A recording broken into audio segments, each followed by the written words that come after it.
आपके सामने पाबंदी लग गई है, 11 मकामात बंद कर दिए, 2 महीने का टाइम दे दिया। सोचा है 2 महीने के बाद ये लोग क्या करेंगे? 2 महीने बाद क्या सलूशन होगी कमिश्नर साहब के पास? सर ये कराची जो है ना, ये पुराना जो ब्रिटिश के दौर का जो नक्शे से बना है, लोग जो है ना वही ब्रिटिश को फॉलो कर रहे हैं। और जो है ना ये बिल्डिंगें देखो बन रही है यहाँ पर, जो है ना ये लोग इजाज़तें दे रहे, मतलब 60 गज़ 80 गज़ पे भी 20 मंजिलें बन रही है। तो कराची में तो आबादी बढ़ेगा, आबादी बढ़ रही है। ठीक है, आपको लगता है ऐसा कि जो ये 2 महीने की पाबंदी लगाकर वो जो 11 मकामात से चिंची रिक्शे बंद किए गए हैं, जब्त किए गए हैं, क्या ऐसा हो सकता है कि उन रिक्शों को अगर उन 11 मकामात पर ना जाने दिया जाए 2 महीने तक, लेकिन उनको कहीं और शिफ्ट कर दिया जाए, जैसे आप बोल रहे हैं कि शहर के बाहर के इलाके आबाद किए जाएँ, या जो अभी हो चुके हैं बहुत सारी बस्तियाँ, बहुत सारी आबादियाँ शहर के अतराफ़ में भी हैं, बाहर भी हैं, तो अगर उनको वहाँ पहुँचा दिया जाए, उनका रोज़गार चलता रहे, थोड़ा सही लेकिन रोज़गार चलता रहे, क्या ऐसा हो सकता है? अभी जो है ना ऐसी आबादियाँ हैं जिसमें आपको जैसे 2-2 किलोमीटर अंदर जाना पड़ता है, उसमें बुजुर्ग है, बीमार है, लोग है और तंग गलियाँ हैं, वहाँ से रिक्शे से ही निकल सकते हैं। रिक्शा कारआमद है। तो ये है कि अगर आप बसों का जो है ना सलूशन, यानी शहर ऐसे तरतीब से बन गया है कि वहाँ पर जो है ना रिक्शा ही पहुँच सकता है। ठीक है, जब रोड पे इजाज़त दे दी गई तो आपने भी अपनी आंखों से कई रिक्शों के हादसा देखे हैं, मैंने भी बहुत देखे हैं, वीडियोस भरी पड़ी हैं, मेरे पास भी मौजूद हैं। तो कटिंग मारना, खुद ही उलट जाते हैं, ये आपके सामने है। कभी गाड़ी में लग रहे हैं, ब्रेक्स नहीं लग रही, ट्रैफिक सिग्नल्स की जो है ना पाबंदी नहीं करनी, बहुत ज़्यादा शोर शराबा करते हुए रेस लगा लेना कभी खाली सड़क देखकर, ये सारी चीज़ें हमारे ही लोग करते हैं जो चला रहे होते हैं। तो फिर क्या आपको क्या लगता है कि पाबंदी नहीं लगनी चाहिए? फिर सोल्यूशन ये है कि देखो आप बाकी मुल्कों में देख लो, कई मुल्कों में, दुनिया के जितने भी ममालिक हैं, दुबई देख लो, यूरोप देख लो, मिडल ईस्ट देख लो, वहाँ पर जो भी ड्राइवर है उनको रोड सेंस और उनको एजुकेशन दिया जाता है कि जो है ना सिविक सेंसेस जिसको बोलते हैं। तो इन लोगों को जो है ना आप जो है ना ऐसे मोटिवेट करो कि आप इनको एजुकेशन दो कि आपकी जो है ना आपका जो है ना साल या 6 महीना या 2 साल का ये कोर्स करो, उसके बाद जो है ना आप रिक्शे में आओ या जो है ना टैक्सी लाइन में आओ या ड्राइवरी लाइन में आओ, तो तब जाकर जो है ना इनको लोगों को जो है ना ये हद से नहीं होगा, शऊर आ जाएगा और अच्छी बात है, सिविक सेंस आ जाएंगे। ये बहुत अच्छी बात की आपने और ऐसा होना चाहिए।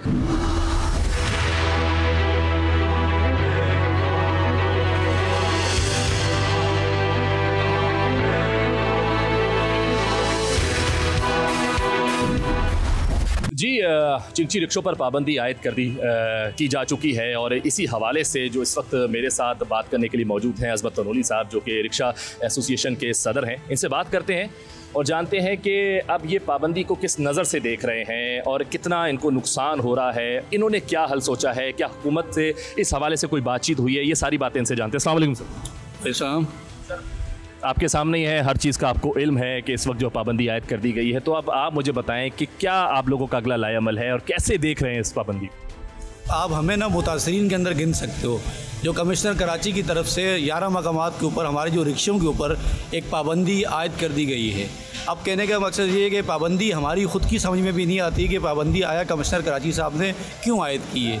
ये मेरे पास उनका नोटिफिकेशन मौजूद है और उन्होंने अपने नोटिफिकेशन के अंदर ये चीज़ लिखी है कि रोड के ऊपर फ़्लो बहुत ज़्यादा है, फ़्लो की वजह से उन्होंने 11 मकामात के ऊपर पाबंदी लगा दी गई है। मैं ये समझता हूँ कि अगर आपको लग रहा है कि रोड हमारे कम बढ़ गए और ट्रैफिक ज़्यादा हो रही है, तो माजी की दलीलें मौजूद हैं। KCR मतलब KCR पहले रिक्शा होता था, उसके बाद अभी ये CNG गाड़ियाँ जो हैं 2007 के अंदर आई हैं। उसमें ये होता था गवर्नमेंट ऑप्शन ये देखती थी कि शहर के अंदर अगर तनासुब रिक्शे का बढ़ जाता था तो वो क्या करते थे कि 2 साल 2.5 साल या 1.5 साल के लिए जो भी उसकी रजिस्ट्रेशन जो ना ऑफ कर देते थे, कंपनी को बता देते थे कि आपकी रजिस्ट्रेशन हम बंद कर देते हैं। 2 साल 2.5 साल बंद रहती थी। उसके बाद जब गवर्नमेंट ये देखती थी कि हमें ज़रूरत है ट्रांसपोर्ट की, चूँकि आवाम परेशान है, तो उसके मद्देनज़र दोबारा जो है ना इसकी रजिस्ट्रेशन ऑन की जाती थी। लेकिन मसला सारा ये है कि इन चीज़ों को मद्देनज़र ना रखते हुए फ़्लो की जो कमिश्नर साहब ने इसके अंदर एलिगेशन डाला है कि इसके अंदर फ़्लो है, फ़्लो की वजह से इसकी रजिस्ट्रेशन से मुराद ये कि 11 मकामात के ऊपर जब पाबंदी लगाई गई है, अवामी चीज़ों को मद्देनज़र रखते हुए आप लोगों को इस चीज़ का सोचना चाहिए कि किसी रिक्शे वाले ने अपनी बीवी का जेवर बेचा, किसी के पास किस्तों का प्लाट था, वो प्लाट बेचा, प्लाट बेच के उसने रिक्शा ख़रीदा, अब किस्तों पे उसने रिक्शा ले लिया। अब मसला सारा ये है कि रोड के ऊपर आपने ये पाबंदी आयद कर दी गई। अब वो सोच रहे मैं जाऊँ तो मैं कहाँ जाऊँ। अब वो दिमागी तौर पे बिल्कुल जो है ना, वो जो ख़रीदार जो है जिसने किस्तों पे रिक्शा ख़रीदा हुआ है मालिकान से, उसने अपना घर भी चलाना है और किस्तें भी उस आदमी को पे करनी है जिससे उसने रिक्शा किस्तों पे ख़रीदा हुआ है। अब वो मफलूज होकर रह गया कि मैं फ़ैसला करूं तो क्या करूं। तो कराची में ट्रांसपोर्ट की कमी थी, पब्लिक ट्रांसपोर्ट की ख़ास तौर पे, तो उसके लिए जब चिंगची रिक्शे मुतारिफ़ करवाए गए तो वाकई इन्होंने एक बड़ी तादाद में जो है पब्लिक ट्रांसपोर्ट के मसाइल को हल कर दिया था और ये सस्ती सवारी थी, लोगों ने इस पर ट्रैवलिंग शुरू कर दी, हर चीज़ हुई। लेकिन आपको ये नहीं लगता कि इनकी वजह से हादसात में इजाफा हुआ क्योंकि ट्रैफिक ज़्यादा बढ़ गया? तो क्या इसके अंदर ये भी आयद किया गया है कि ये वजह भी है या नहीं? देखिए जी, मैं आपको खुलासे से तफसीलन अगर इसके ऊपर बात करूं, कहने का मकसद ये है कि रिक्शा ये वो सवारी है, अवामी सवारी है जो सिंध गवर्नमेंट को पूरा रेवेन्यू जो है जनरेट करती है। अब इस चीज़ को अगर मैं बढ़ाते हुए ये बात करूँगा, मिसाल है ये जो 3 सीटर गाड़ी है, इसके परमिट के ऊपर कहीं भी नहीं लिखा हुआ कि ये लसबेला से टीना टी चलेगी या टीना टी से ये गुरु मंदिर चलेगी। ना तो इसमें जो बड़ी गाड़ी है जिसको हम कहते हैं 4+1 जो सिंध हुकूमत ने हमें परमिट दिया हुआ है, उसके ऊपर कहीं भी ये चीज़ मेंशन नहीं है कि ये गाड़ी अड्डे की गाड़ी है। ये पिक एंड ड्रॉप की गाड़ी है 4+1, मतलब फैमिली के 4 लोग उसके अंदर बैठेंगे, 5 ड्राइवर हजरात होगा जो उसके अंदर वो उसको चला के मंजिल तक ले जाएगा और उनको वापस भी लेकर आएगा। आप कहने का मकसद ये कि अड्डा जो है मैंने बना दिया, एक जगह पे लसबेला पे मैं खड़ा हो गया, दूसरे मकामात के ऊपर आप खड़े हो गए, इधर से आपने अपना नाम दे दिया। मिसाल है मेरा नाम अज़मत है तो मैंने यहाँ अल्फ़ाबेट AZ दे दिए कि मेरा अड्डा जो है AZ के नाम से। आपने टीना टी पे आपका आ गया, दूसरे मकामात के ऊपर दूसरे का आ गया, तीसरे मकामात के ऊपर तीसरे आदमी का आ गया। कहने का मकसद ये है कि ये फ़्लो क्यों बन रहा है? इसलिए बन रहा है कि आपने इसको बिल्कुल इसका गला आपने गोड़ दिया, आपने इसको पाबंद कर दिया कि आपने फ़लान जगह से फ़लान जगह के ऊपर चलना है, आपने इससे आगे बिल्कुल भी 2 कदम भी नहीं चलना।